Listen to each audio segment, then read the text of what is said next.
En primer lugar, voy a esta segunda parte. Quisiera, bueno, el papel de cualquier tribunal, de los jueces en democracia es dirimir estos conflictos que se dan en materia político-electoral en particular a partir de las definiciones que nos da el orden jurídico y con el objetivo de garantizar, digamos, condiciones pacíficas, de integridad, de plena libertad en el ejercicio de los derechos y hasta estándares internacionales también.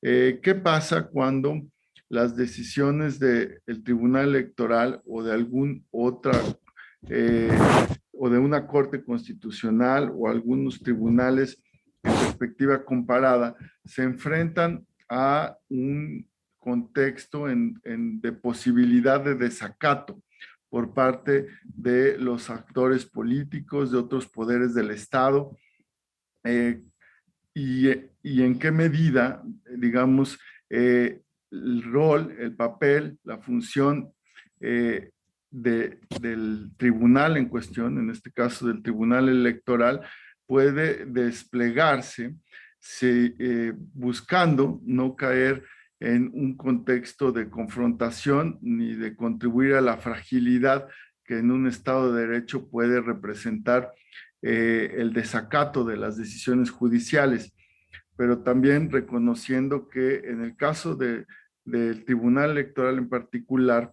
no hay los suficientes mecanismos legales para responder ante los incumplimientos de las posibles decisiones que son cuestionadas por diferencias quizá a partir de interpretaciones del marco constitucional y de los alcances que éste puede tener en las obligaciones de otros poderes o de actores como son los partidos políticos. En, en, en esta ponderación entre de hacer valer y garantizar el proceso en su conjunto de manera congruente con los principios constitucionales y también ponderar la independencia del órgano, pero la estabilidad política al mismo tiempo, cómo enfrentar estos posibles desacatos de otros poderes del Estado, en qué medida las experiencias internacionales nos pueden contribuir a entender y llevar con equilibrio no caer en la fragilidad del Estado de Derecho, pero tampoco en una tensión política que haga inviable la solución de las controversias. Es una pregunta muy amplia y sé que quizá no está dirigida específicamente a modificaciones reglamentarias, pero sí a entender nuestro papel en estos contextos de democracia actual, ¿no? Por otro lado, ya siendo más específico, quisiera conocer la opinión de todas y todos ustedes en relación con dos temas en los que ha desarrollado más Pamela San Martín y que efectivamente hemos platicado en varias ocasiones y tiene que ver con modificar, ¿no?, el andamiaje reglamentario para que las decisiones que se toman respecto de medidas cautelares que emite la autoridad electoral, el INE, a través de su comisión de quejas, sean resueltas en sesiones públicas, con también la complejidad que eso implica por los tiempos, pero atendiendo a la relevancia de las decisiones que se toman a veces de manera muy rápida, porque como saben el diseño exige que la comisión de quejas se pronuncie en 48 horas y el Tribunal Electoral, la Sala Superior, tiene que atender las impugnaciones sobre esas medidas cautelares también con la misma celeridad. Y esto, digamos, en esta lógica de la máxima transparencia, también necesitamos valorar la publicidad de los proyectos de sentencia. Ya la doctora Stephanie Lindquist hacía referencia a a los dilemas y a las cuestiones que implican a veces dar a conocer previamente los proyectos de sentencia, ¿no? Bueno, el Tribunal Electoral, si bien ejerce en sus atribuciones una transparencia incluso proactiva, hoy por hoy se está valorando la posibilidad de que se publiquen todos los proyectos de sentencia o algunos proyectos de sentencia. Esto desde la experiencia de ustedes en órganos jurisdiccionales o en órganos administrativos o la perspectiva comparada. Quisiera saber qué reflexión les provoca. Gracias. Hay conceptos ahí, la percepción, la cercanía, independencia, confianza, transparencia, rendición de cuentas, son conceptos que unen de acuerdo a cada una de las intervenciones y que rescato. Al final es un órgano jurisdiccional, por supuesto, pero se juzga a través de sala superior y las salas regionales, se juzga la política de este país, así es que es inevitable que las decisiones, aunque no sean políticas, se politicen en el exterior, en todas las áreas. Y luego tenemos esta lógica que estamos entre la aplicación de la ley y la impartición de justicia, que parece lo mismo, pero tiene sus matices diferenciadores con un bien común. La finalidad es un bien común. Entonces empiezan las críticas sobre la función de los tribunales y el Tribunal Electoral no ha sido la excepción en cuanto a hacer políticas públicas, impartir justicia, aplicar la ley. ¿Cuál es el papel? Aquí recuerdo a Aaron Barak. ¿Cuál es el papel de una persona impartidora de justicia en una democracia? Pero en una democracia, como ya nos decía la doctora Stephanie, en una democracia híbrida, es decir, en una democracia que no tiene la solidez necesaria para respetar, si se me permite el concepto, las decisiones jurisdiccionales de un órgano político electoral. Estamos ante dinámicas muy complejas, atravesando por, ya lo decía también el doctor Nguyen, el autoritarismo, esa seducción por el autoritarismo. Y por otro lado, también el disenso. El disenso, creo que en nuestro país se ha visto como una lucha de imponer percepciones individuales, cuando el disenso, ya lo decía la licenciada Pamela, es la fortaleza también de un órgano jurisdiccional. ¿Cómo tener esta lógica de cercanía en cuanto a las distintas posiciones y que no se vea como una manera de debilitar al interior a los órganos jurisdiccionales?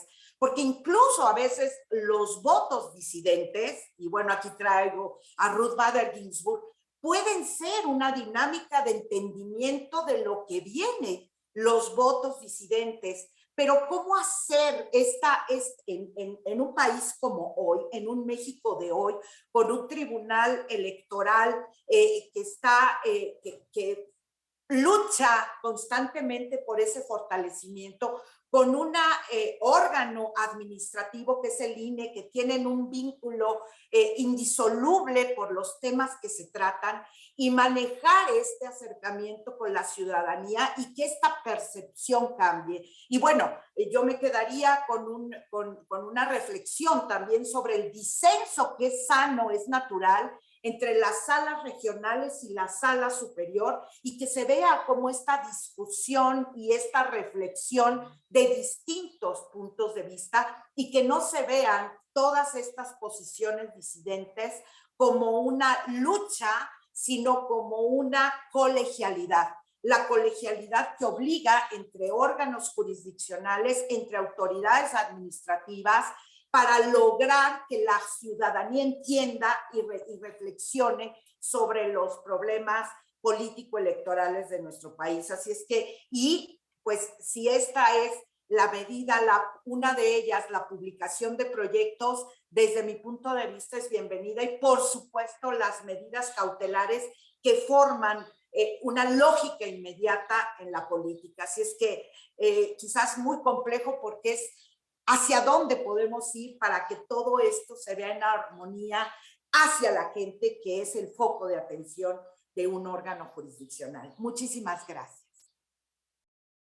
La verdad es que yo estuve reflexionando sobre la primera parte del planteamiento del magistrado presidente y lo quiero resumir, espero no distorsionar lo que él nos planteaba con suficiente extensión.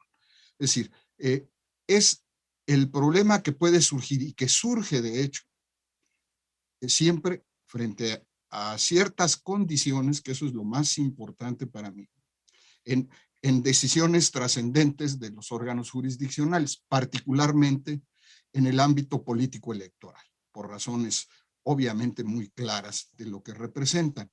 Entonces, es el desacato. ¿Okay? Entonces, yo lo que creo es que esto es un problema, insisto, de contexto. Si el tribunal que va a resolver ha logrado tener un prestigio razonable digamos, de manera general, por lo menos en la sociedad en donde resuelve los casos, ¿no?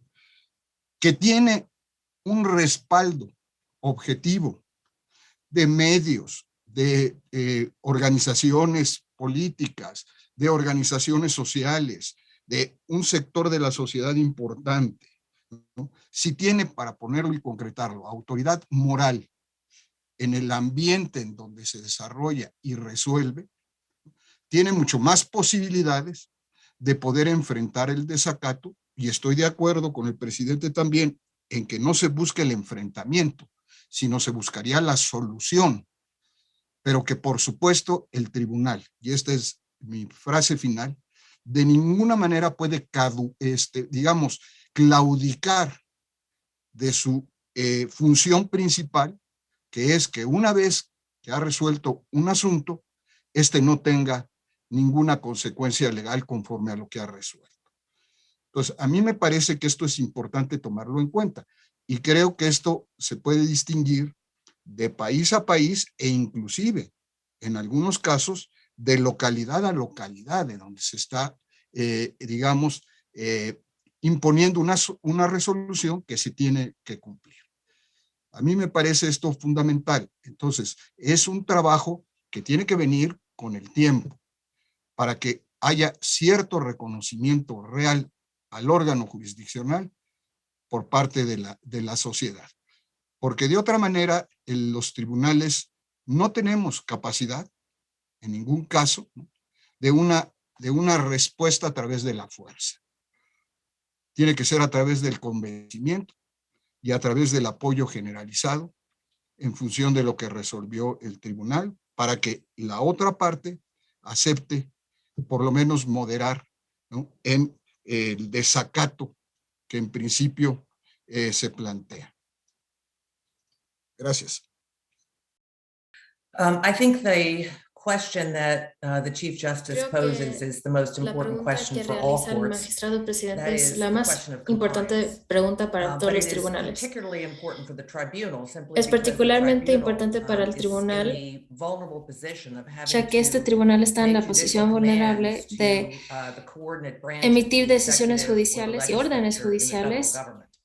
And que that también is, afectan al in legislativo, al addition poder to ejecutivo, making commands or orders to political parties and to state governments. But that is lo cual an es diferente extremely a vulnerable emitir position órdenes a partidos for the tribunal políticos to y be otros in. actores. And Y es that una is why, situación and one of the delicada reasons why I en la focused que my está el attention in my tribunal. remarks on Por eso, the nature of el the enfoque de opinions mi that are issued by the tribunal. ponencia y de One mi... might look to the history of the U.S. Supreme Court to see Cuando vea la situations historia de la in Suprema which the Corte de court los Estados has, Unidos, the Chief Justice of the Supreme Court el ministro chose presidente de to la Suprema bring the Corte justices decidió together in unanimity in order unir to los ensure that ministros y decisions asegurar la were abided by. unanimidad And that is an example. There are examples para asegurar including cierta Marbury congruencia en versus sus Madison, decisiones. the opinion in which, in 1803, in which the Supreme Court announced the power of judicial review.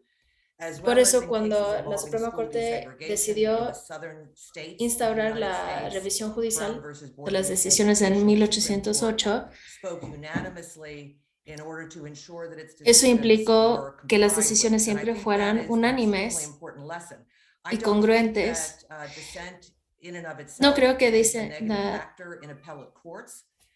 It does, of course, offer alternative perspectives, and I think, as Pamela St. Martin pointed out, it demonstrates a deliberation that took place in the Creo que la chamber. disenso sí es importante. In cases in which the tribunal is facing En caso donde el tribunal by the executive branch or powerful political está party, enfrentando it is important, la I think, for no. the court to try and make an effort, the tribunal to make an effort. El tribunal tiene que esforzarse para, as the former Justice Fernando Franco pointed out, como dijo the el ministro en tribunal needs retiro allies, Franco, in the other branches and in the media to support its decisions. For example, the Mexican Supreme Court. por ejemplo, la Suprema Corte de Mexicano debería colaborar con el Tribunal Electoral, ya que el tribunal, de hecho, sí es una institución que by drawing away from the Supreme Court politicized disputes. And they should be very much shoulder to shoulder in terms of supporting each other's decisions. And that the same might be said. Estas dos autoridades deberían de apoyarse uno al otro en cuanto a sus decisiones. Members of the legislature and parts of the executive branch. So miembros de la legislatura y del Poder Ejecutivo pueden reaccionar a las decisiones del tribunal y por eso el tribunal tiene que prestar mucha atención a cómo emite sus sentencias. Aquí, como dije antes, es importante que las opiniones que el tribunal emite son claras, que se refieren siempre a una regla legal para que se puedan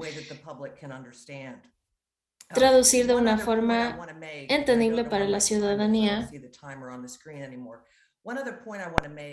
Uno de los puntos que quisiera hacer es que la coordinación entre el INE y el tribunal, las salas regionales,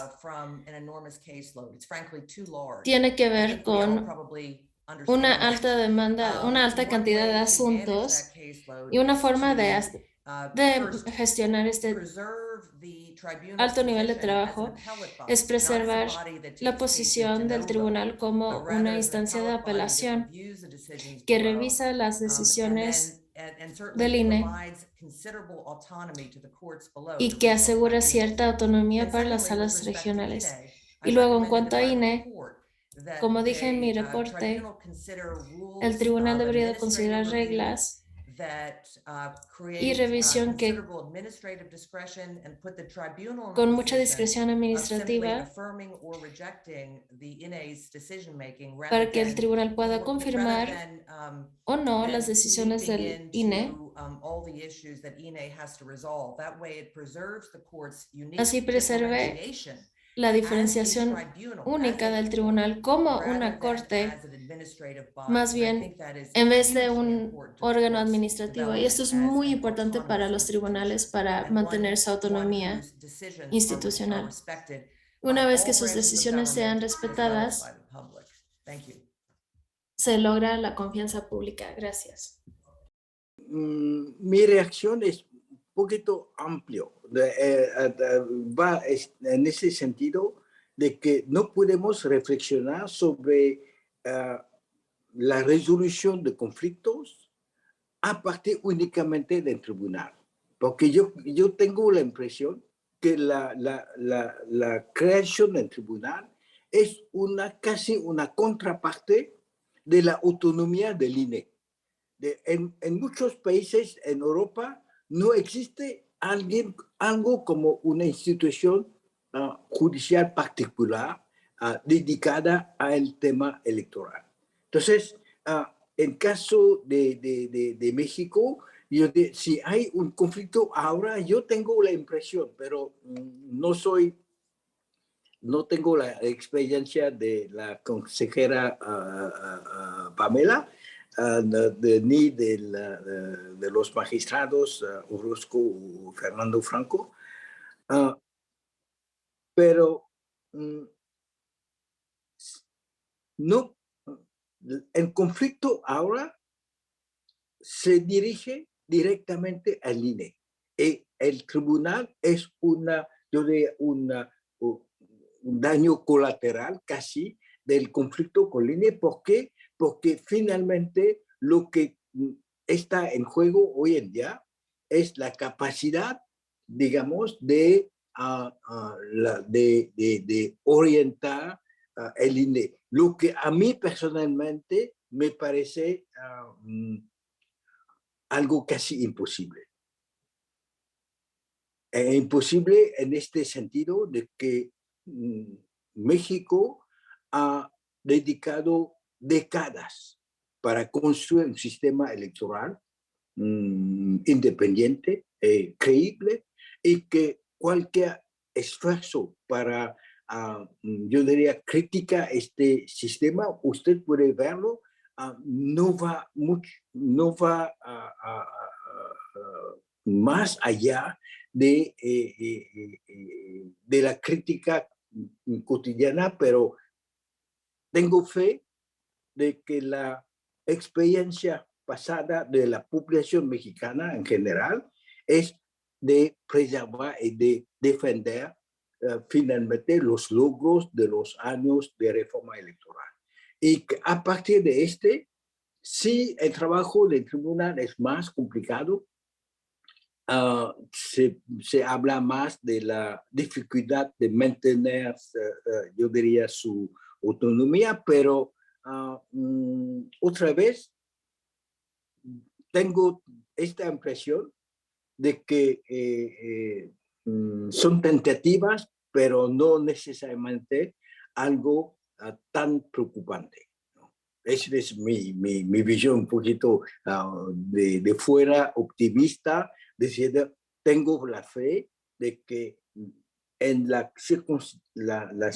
el contexto actual, la población está básicamente, profundamente, y no superficialmente, profundamente,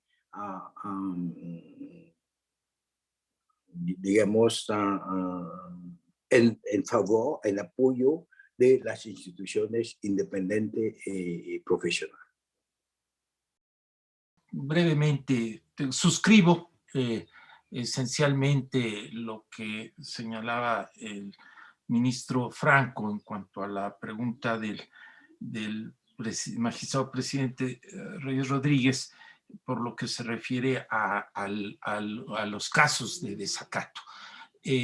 Sin duda sabemos que pues el artículo 17 de nuestra Constitución establece como una garantía de los justiciables el derecho a la plena ejecución de las sentencias.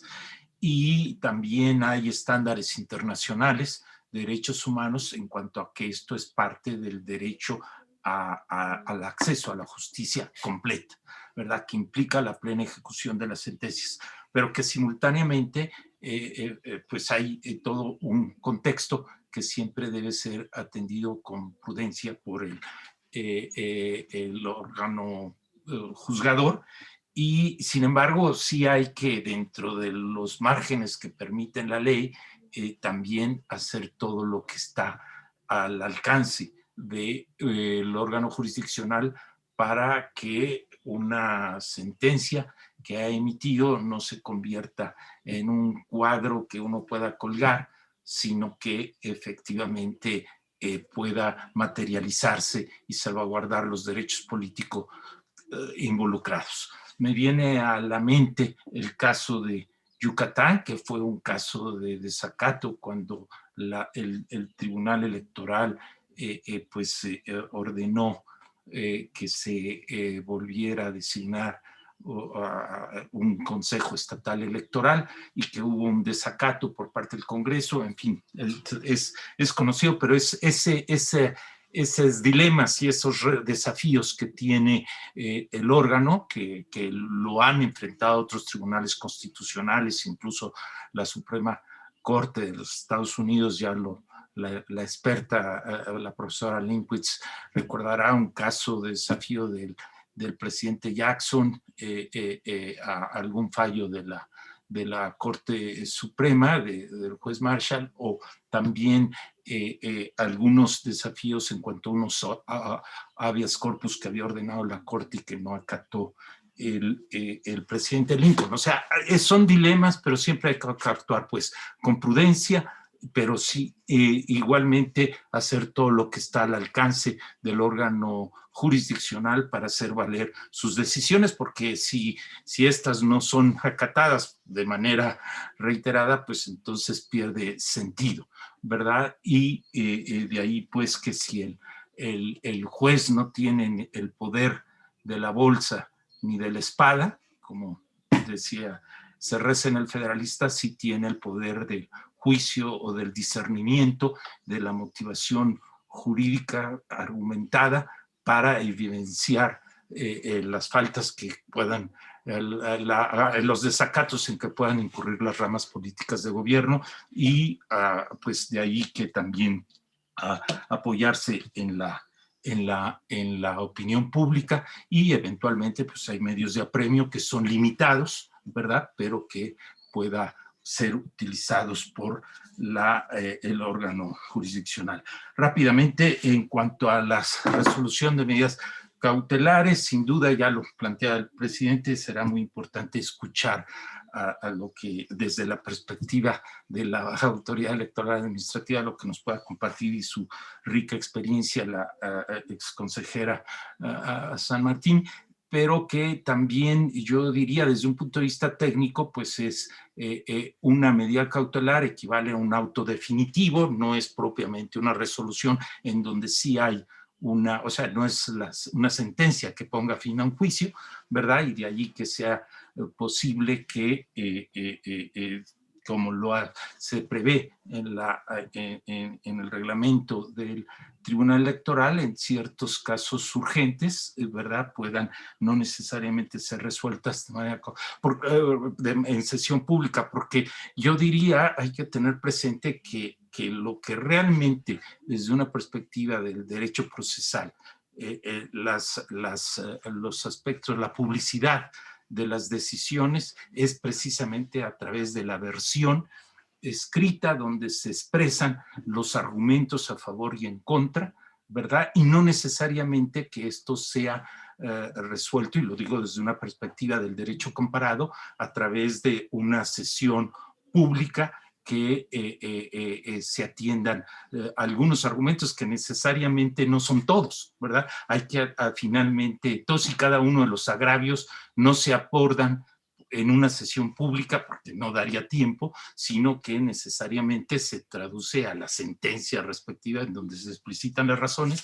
Y con esto concluyo, allí se ven los disensos, incluso una eventual diferencia de criterio entre la autoridad electoral administrativa o una sala regional con lo resuelto por la sala superior como órgano límite, en donde todos y cada uno de los regímenes judiciales y electorales necesariamente hay un órgano límite. Esta diferencia, una vez que se resuelve por el órgano límite, quizás logra, si hay que estar sometida al escrutinio público a sectores académicos, y hay ocasiones que se llega a la conclusión que las razones que en determinado momento se vertieron por una autoridad electoral administrativa o por una órgano o una sala regional pueden convencer mejor a quien haga este análisis, y a lo mejor ese es el tipo eventualmente de control que se tiene sobre ese órgano límite, lo cual es indispensable. Y en cuanto a la publicación, bueno, siempre es muy saludable, pero siempre, sí, ahí yo nada más quisiera señalar como una precaución el que si bien tiene aspectos muy atractivos, hay que tener cuidado de que la igualdad de armas, y ahí está salvaguardada desde el momento que se hace público, pero que también va a ser un incentivo para que las partes vuelvan a acudir o acudan a todos y cada uno de los integrantes de la sala a hacer valer sus argumentos, pero allí hay que conservar el principio de la igualdad de armas y no recibir a unos en detrimento de otros, o bien solo ya prever que esto pueda ser por escrito, porque ya es tan inminente la sesión de resolución por parte de la sala que si no se va a tener que dedicar a atender quienes quieren hacer algún alegato adicional. Perdón lo extendido de mi intervención. Sin duda, el riesgo de desacato existe, y más en un contexto como el que tenemos ahorita. Pero yo coincido completamente con el ministro Franco que este se reduce o se incrementa a partir de la actuación del propio tribunal, de la consistencia de sus decisiones, de la previsibilidad de sus decisiones, de la confianza y la legitimidad que genere como institución, en últimas de esta autoridad moral de la que hablaba el ministro Franco. Y me parece que esto es algo que no se construye y se deja, sino se va construyendo a lo largo del tiempo, y las propias autoridades se tienen que hacer cargo de cuando no han construido eso, cuando han tomado decisiones que han variado, que no han generado esa consistencia y que, digamos, les colocan en una situación de mayor riesgo. Pero también esto se tiene que ver, y en eso coincido con la doctora Stephanie, con la actuación de los órganos como conjunto, de los poderes como conjunto. Por ejemplo, en el caso del Tribunal Electoral, la decisión que tome la Suprema Corte en torno al amparo que se promovió, siendo que no es procedente ese amparo, pero digamos, la decisión que se tome va a ser relevante también para fortalecer a las propias decisiones del tribunal. Pero creo que si lo que se busca es generar la mayor confianza, la mayor probabilidad o reducir el riesgo de desacato, no se puede dejar de hacer cargo el tribunal de la importancia que va teniendo, las decisiones que va tomando a lo largo del tiempo, y el asumir el propio papel como última instancia en materia jurisdiccional a nivel constitucional en el país. Y voy a poner un ejemplo muy rápido, que esto lo vivimos en el IFE en su momento.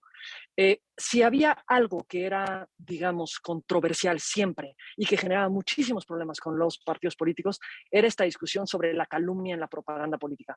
Porque si le decían buenos días a un candidato, era calumnia. Si le decían, oye, ¿cómo estás? Era calumnia. Si le decían que era medio tonto, era calumnia. Le dijeran lo que le dijeran, claro, le decían corrupto, era calumnia. Todo era calumnia y no se medía. ¿Cuándo empezaron a respetarse y dejar de cuestionarse las decisiones que la Comisión de Quejas del INE tomaba ahí?